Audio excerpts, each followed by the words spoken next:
সেই জন্যে আমাদের কাবিলা বলেন যে আগে না পড়ে পরে তোমরা নিজের মতন চাও।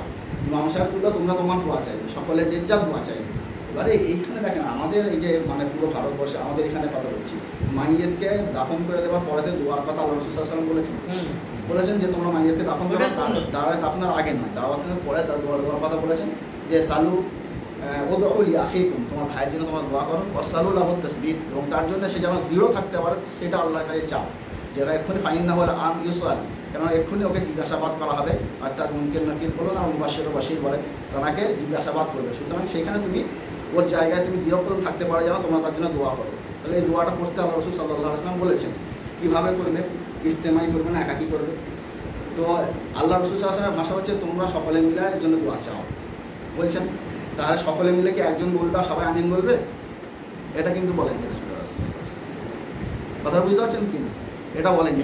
আপনার ফোন নাম্বার দেন, আপনাকে আমি কথা বলছি না, আমি আপনার কাছে কথাটা বোঝাচ্ছি। দেখেন এইখানটা করে কোন জায়গায় মজবুরি হয় না, আমি এবার আমার যে পরিবেশ আমার পরিবেশের যে লোকগুলো রয়েছে এই লোকগুলোকে বলে যাও যে যেমন দোয়া করে চলে যাও, কী দোয়া করতে ওরা জানিই না। তখন অভিযোগ আপনি ঝাঁক করতেন আমি করে আমার বলতে পারি না, তো বুঝতে পারছেন? তো সেখানে বলে আচ্ছা তাই করবো, কিন্তু দোয়াটা শেখা দরকার ভাই। আজ পর্যন্ত যে আমাদের নিউজ এবারে উচিত হচ্ছিল কি এনাদেরকে যে পরিষেবা দেওয়া দরকার, আমাদেরকে এই কওমকে যতটা শেখানো দরকার, এই কওমকে যতটা পড়ানো দরকার, এদেরকে যতটা দোয়া পড়ানো শেখানো দরকার, এতটা আমরা করতেই পারি না। এবার এরা দেখছে যে হুজুর আমরা তো একদম কিছু জানি না, আমার বাপ তো মরে গেছে, এবার আমাকে আমার চাকরিটার কথা মনে পড়ছে, আমরা ভালো করে দোয়া করতে চাইছি, কী করবো? তো হুজুর আপনি দোয়া ছেড়ে আমরা আমি করতে যাবো, তখন বলে তাই কর। বুঝতে পারছেন না? এই তাই করতে করতে এটাকে জরুরি করে নিলে খারাপ হয়ে যাবে। এটা জরুরি করা যাবে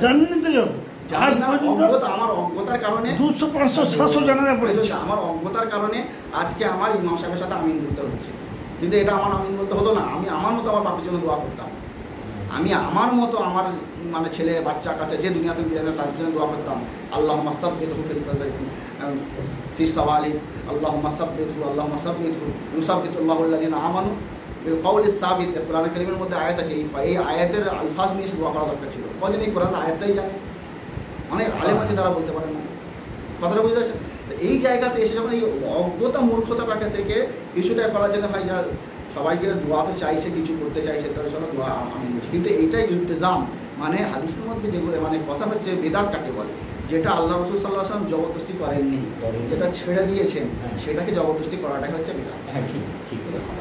তো এই জন্য আমরা চাই না যে কেউ বেদাত করুক, কিন্তু আমাদের যেটাই কমকে বা আমাদের জাতিকে শেখানো যতটা প্রয়োজন ছিল আমাদের কাছে সেই পরিষেবাটাই নেই। গ্রামের মসজিদে মাওলানারা নামাজ পড়াতে বলছেন, দুই সেজদার মাঝখানে দোয়া বলতে দেয় না গো। হ্যাঁ না, এটা কথা হচ্ছে কি আমার মৌলানা সাহেবের নামে দোষ দিচ্ছি, আসলে আমার কাছে মৌলানাই তৈরি করতে পারি। আপনারা এখন বলতে আমাকে বললো যে আমাদের মাদ্রাসার জন্য তুমি ওকে ছেড়ে দাও, আমি 7,000 টাকায় মৌলানা এনে দেবো। এবারে এক মৌলানাকে বলছি 5 আঙুল, আসলে আমাদের 10 আঙুল মাটিতে থেকে থাকে পশ্চিমমুখী হবে, কিন্তু আমার আঙুল পায়ের আঙুল ছোট বড় তাই থেকে থাকে না। আমি কি উত্তর দেবো বলতো? আমার আঙুলটাকে খুব কষ্ট করে ঠেকাইছি, আমার আঙুল ছোট বড়। এবারে দেখেন আমরা তো সেই আমাদের এখন দেখেন এখন একটু যদি বলি আমাদের একটা মাদ্রাসা ভালো দরকার, বলে এত মাদ্রাসা যদি তুমি ফের মাদ্রাসার কথা বলতেছো। আরে ভাই আমার এই মাদ্রাসায় যেটা তৈরি হওয়া দরকার, আমি নিজে সার্টিফাইড নেই এখন পর্যন্ত। ঠিক বলেছেন, আমি নিজে সার্টিফাইড নয়। আমি আপনার কাছে কথা যেটা বলে বুঝি অনেকদিন ধরে জল চাইতেছিল আমাদের। আমি নিজে সার্টিফাইড নই, তো আমার বাংলায় যে মাদ্রাসা চালাচ্ছি আমি নিজে যোগ্য, আমি নিজের সাথে সার্টিফাইড নয়। সুন্নতটাকে ধরে রেখেছে, উনি বেদাত করেনি, কিন্তু ওর জন্য ওখানে অত ঝামেলা।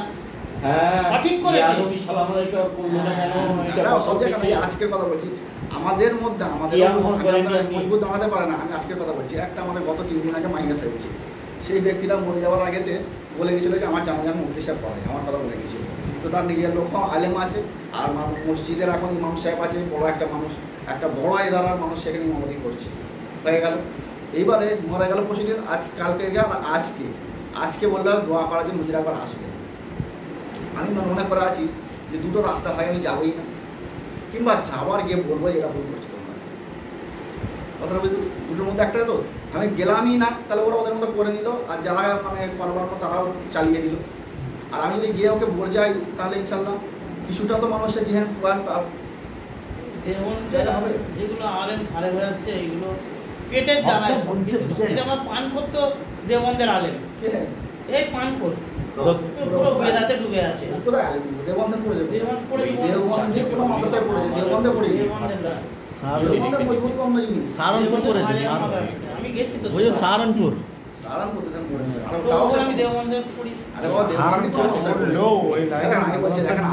এই যে পশ্চিমবাংলায় যে কটা মাদ্রাসা আছে এই আমি বলছি তো আমি আপনাকে কেন বলছি যে আমি জায়গা চাইছি আমি জায়গা করতে চাইছি আমি সেখানে বটে ছেলে বেটা ছেলে এবং মেয়ে ছেলে উভয়ের পড়ার ব্যবস্থা করতে চাইছি আমি 20 কাটা বেটা ছেলে করবো 10 কাটা মেয়ে ছেলে করবো আমার এই পাগলামি কি চেয়ে গেল খামখাই আমি কেন এত কষ্ট করতে চাই আমি যদি নিশ্চিন্তাটা কোনো বড় এলাকায় পড়াতাম বেশি মাইনে নিয়ে কিন্তু ঝামেলা মিডিয়ে আমার কিন্তু আমি নিজে কেন এই চেষ্টাটা চালাচ্ছি আমার এই জন্য যে মানুষকে মানুষ আচ্ছা আরেকটা কথা একজন এসে আমি বলে আমি বুকে হাত মারবো তুই বেকার জাহান্নামে চলে যাবে বলে দেবে এরকম না এটা তো হাদিস অনুযায়ী করছে সে কিন্তু আমার কাছে কথা হলো যে এইটা তুমি করবে এটা তুমি নিজে করবে কেন তুমি নিজে করলে তুই মানে গোমরা হওয়ার ভয় আছে এইটা যে করছে তুমি এনাকে খারাপ মনে করবে কেন খারাপ হ্যাঁ তাহলে যদি ইনি খারাপ না হন তাহলে তুমি সকল থেকে আলাদা হয়ে কামনা করবে অতটা বুঝতে পেরেছো হযরত ইমাম আবু হানিফা রাহমাতুল্লাহ আলাইহির কবরে যখন ইমাম শাফি রাহমাতুল্লাহ আলাইহি এসেছেন তো ইমামে ওই জায়গাতে এসে নামাজটা বুকে হাত না বেঁধে নিজে হাত ধরে নামাজ পড়েছে তবে ইমাম শাফি রাহমাতুল্লাহ আলাইহি বুকে হাত ধরে নামাজ পড়া